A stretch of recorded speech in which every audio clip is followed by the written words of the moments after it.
4 years. We've all been stuck under the HOA's iron grip.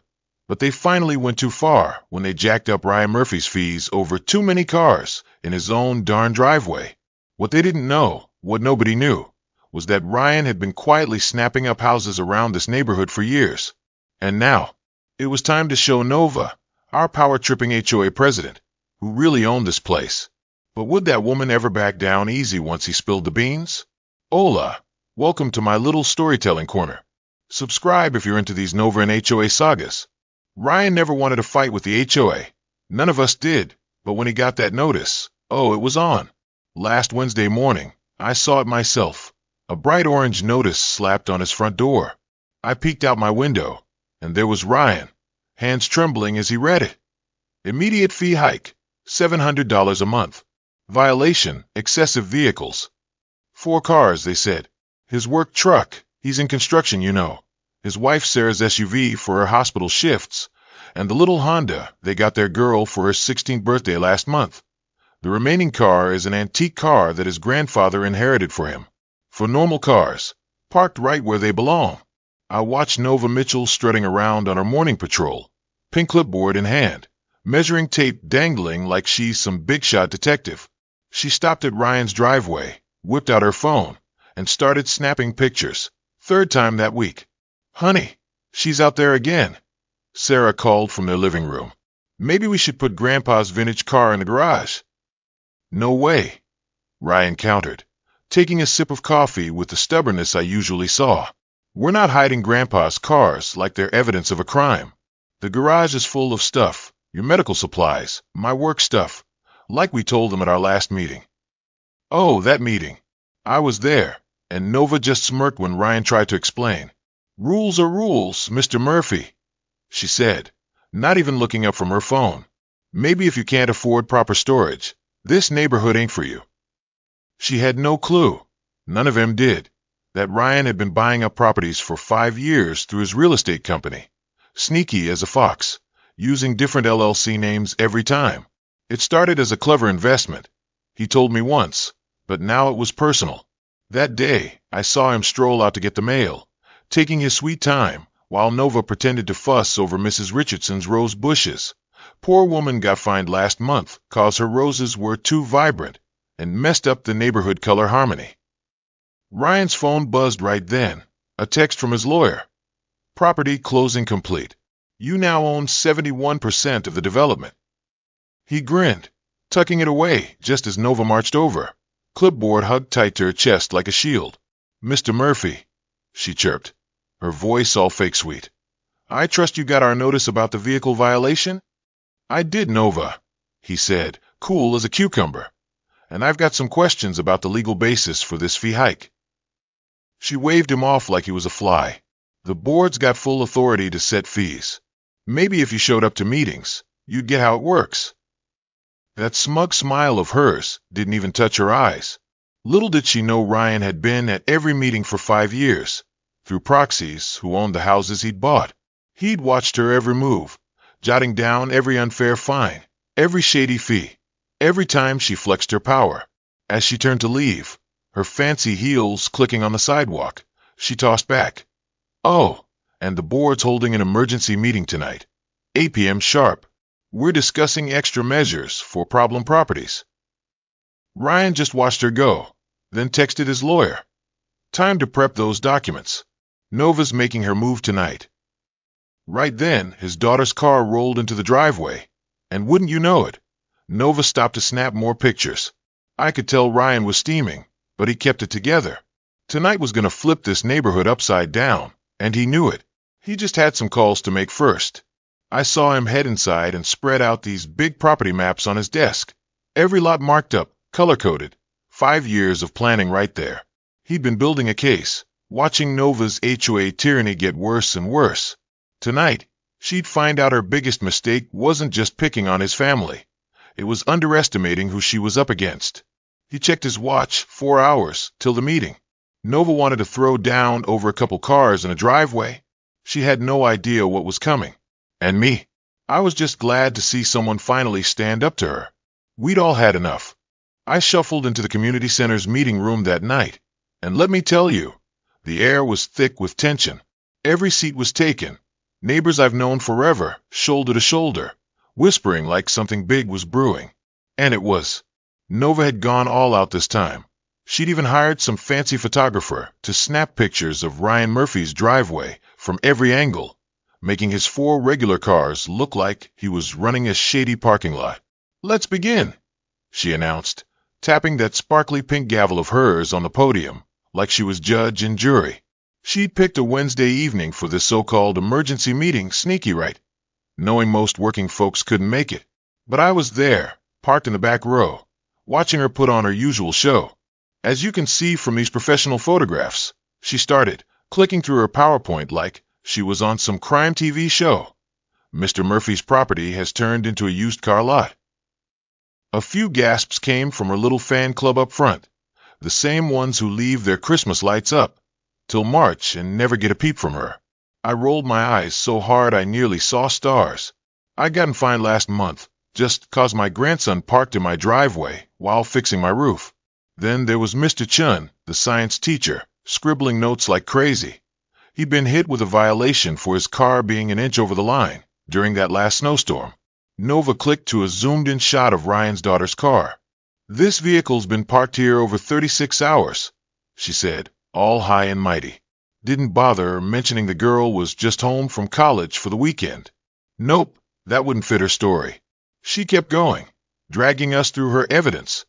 Charts claiming property values were tanking, complaints from anonymous neighbors, probably her coffee klatch buddies, even weather reports blaming Ryan's cars for street snowdrifts. Ridiculous. Then she hauled out this thick binder. "I've documented every vehicle coming and going from Mr. Murphy's place for 3 months, she bragged. My jaw dropped. She'd been stalking them. A few folks squirmed in their seats, looking uneasy. That's when Sarah Jenkins, Ryan's next-door neighbor, stood up. "Nova, isn't this a bit much? They're just normal cars in a driveway." Nova's face turned beet red.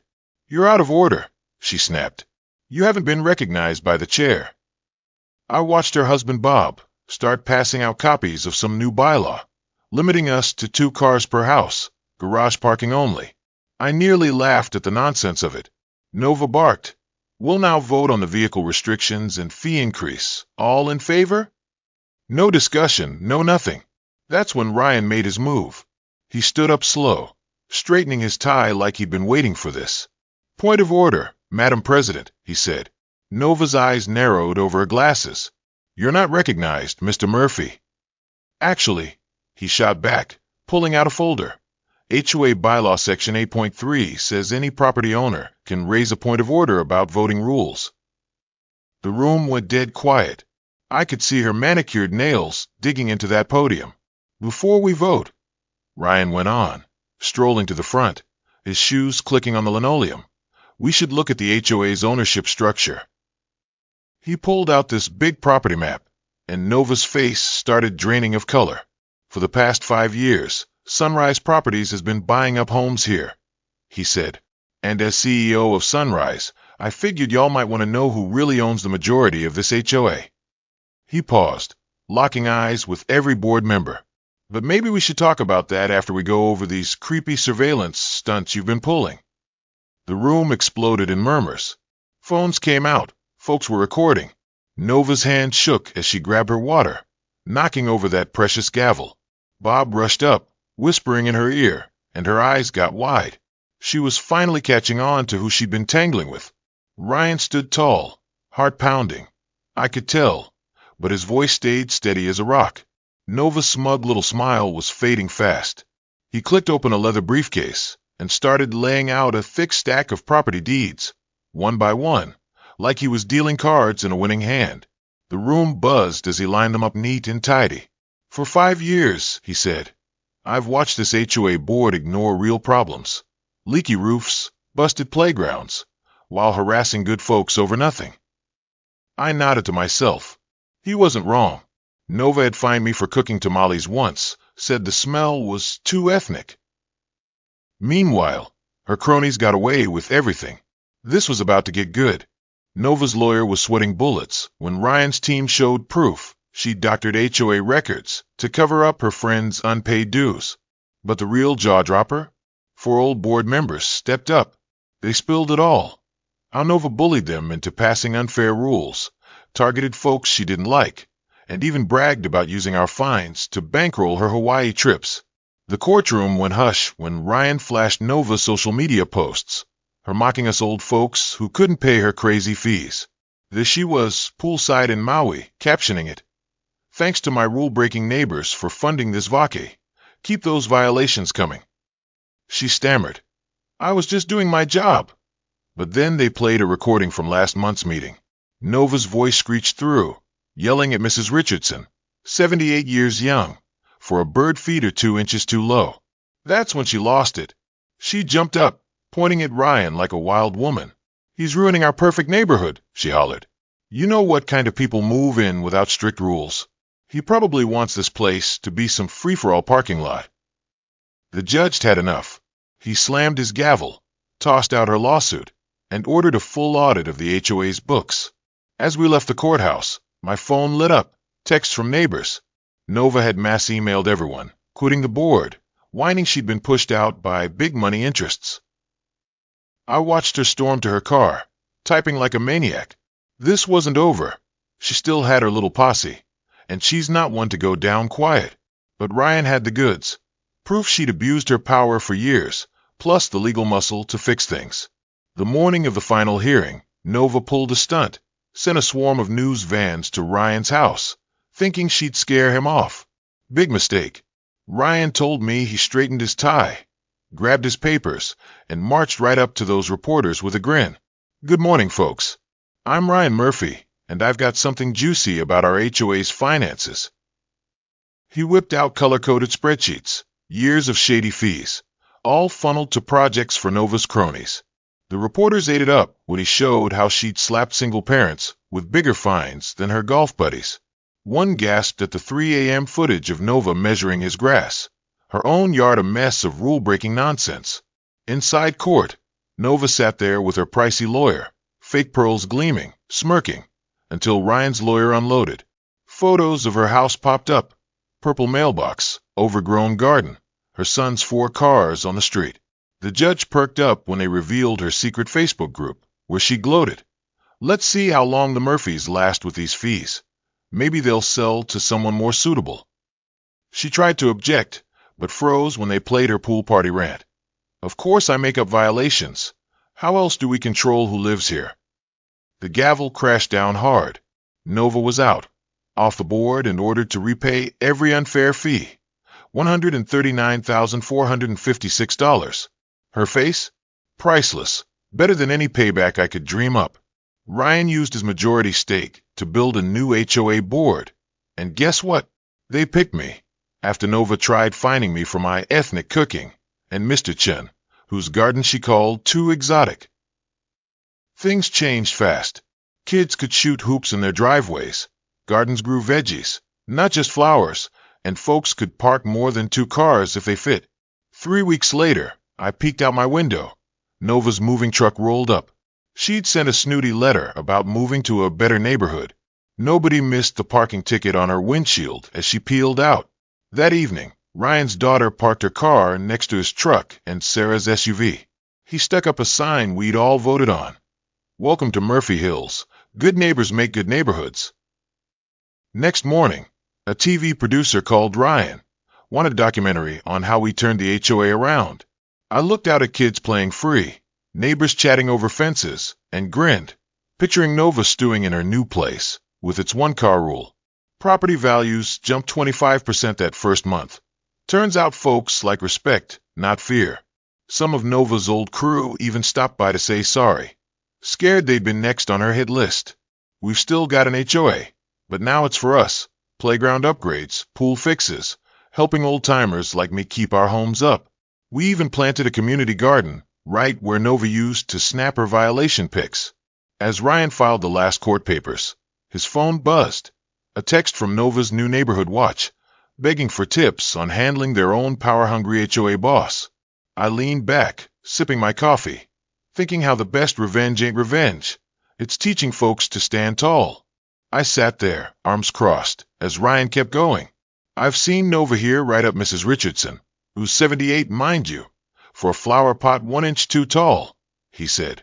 But her pal Susan's bright purple fence? Not a single warning. Nova's face went red as a chili pepper. That's not true, she sputtered. I enforce all the rules fairly. She grabbed her water bottle, but her hands were shaking so bad, she splashed it all over her fancy blouse. Ryan didn't miss a beat. He flashed photos up on the big screen. Here's Nova measuring my grass at 3 a.m. last Tuesday, he said, and the security footage was clear as day. Gasps rippled through the room. And here she is, ignoring the Murphys' violations right after they hired her son's landscaping crew. Whispers buzzed louder, and I saw folks nodding, remembering how Nova played favorites. But the real kicker, Ryan said, picking up that stack of deeds, is that through my company, Sunrise Properties, I now own 71% of the homes here. He let that sink in, and you could have heard a pin drop. That makes me the majority owner of this HOA. Nova shot up, knocking her chair over. You can't do that. It's not allowed, she squeaked, panic making her voice all high-pitched. Ryan just smiled, cool as ever. Actually, I can. 3 law firms checked it. It's 100% legal. He pulled out another folder. I've also got signed complaints from 39 of us, harassment, selective enforcement, shady fees. The room erupted. Mrs. Richardson stood up, her voice wobbly but fierce. Last winter, they fined me $300 for not shoveling my walk fast enough. I was in the hospital with pneumonia. Others piped up too, spilling their own Nova horror stories. She banged her gavel, trying to take charge, but nobody cared anymore. Ryan raised his voice. I move to dissolve this board. We'll hold new elections, term limits, clear rules. No more 3 a.m. grass measuring. No more picking on some while letting others slide. Bobchin, 2 doors down, shot his hand up. I second that. Hands went up all over, mine included. Nova snatched her designer purse and bolted for the door. This meeting's adjourned, she yelled. You'll hear from my lawyer. Ryan didn't flinch. Actually, per HOA bylaw section 8.3, you need a majority vote to adjourn, and you don't have it.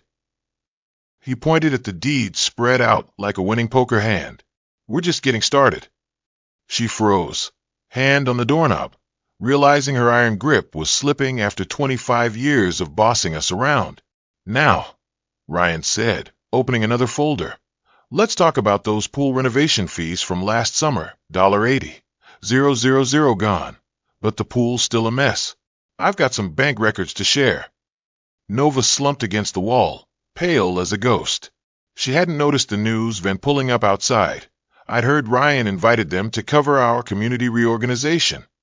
The next few hours were going to flip this neighborhood upside down, and we had years of Nova's dirt to dig through. He had every receipt, and it was paying off big time. Come Monday morning, Ryan told me he walked into his lawyer's office to find 25 raging voicemails from Nova. She dug up his company's property records over the weekend and was threatening to sue, claiming he'd secretly taken over the neighborhood. I bet he smirked. She'd finally shown her true colors. But she wasn't just mad. She was scared.